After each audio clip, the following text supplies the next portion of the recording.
does not delight in evil, but rejoices with the truth.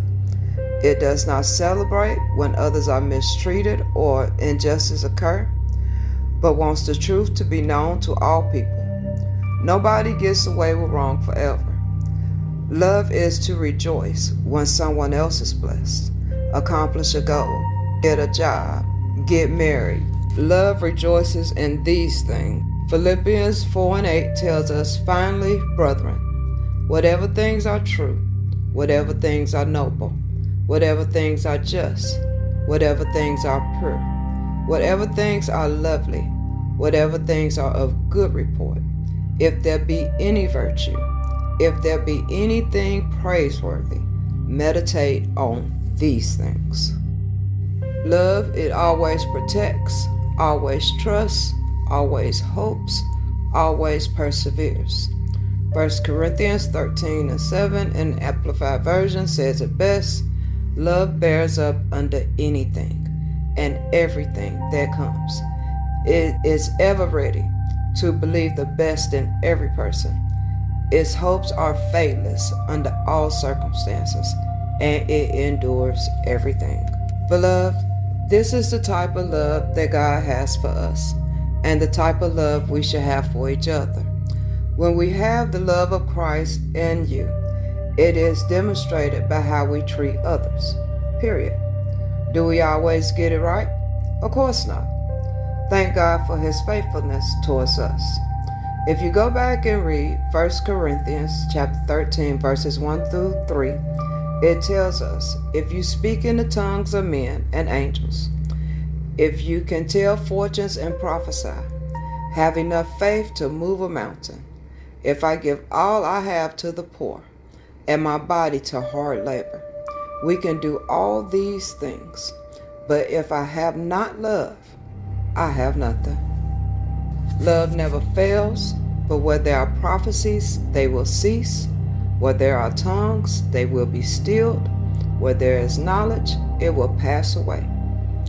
Verse 9 says, for we know in part, and we prophesy in part.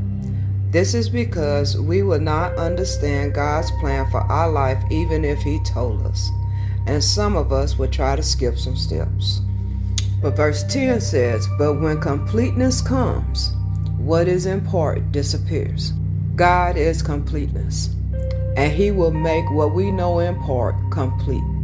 He will make every victory, every trial, every sorrow, every loss of a loved one, whatever you didn't understand then, only He can make it make sense. Verse 11 says, when I was a child, I talked like a child, I thought like a child, I reasoned like a child. When I became a man, I put the ways of my childhood behind me.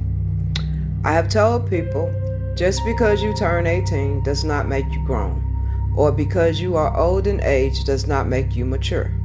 Grown folks pay bills. They learn how to put business before bull. They make reasonable and rational decisions. Maturity is not about age, because we all know some old people who still think like a child. Maturity is demonstrated in how we grow in love, wisdom, knowledge, understanding, faith, trust, and believe in God, the God who still loves us in spite of ourselves. It is like going from the milk to the meat of the gospel, not only hearing the word, but learning to do what it says. For now we see only a reflection in a mirror, then we shall see face to face.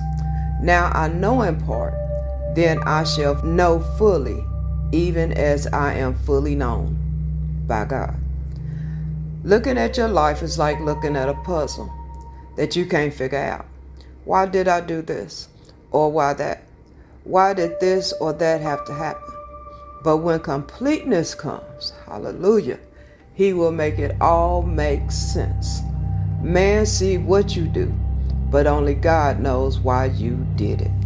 Verse 13. And now these three remain: hope, faith, and love. But the greatest of these is love. In conclusion, Mark 12, verses 30 through 31 says, Love the Lord your God with all your heart, with all your soul, and with all your strength. And you shall love your neighbor as yourself. There are no two greater commandments than these. Study to show thyself approved. Thank you for joining me today. May the God of all grace, love, and mercy shine his light on you. Until we meet again, be blessed.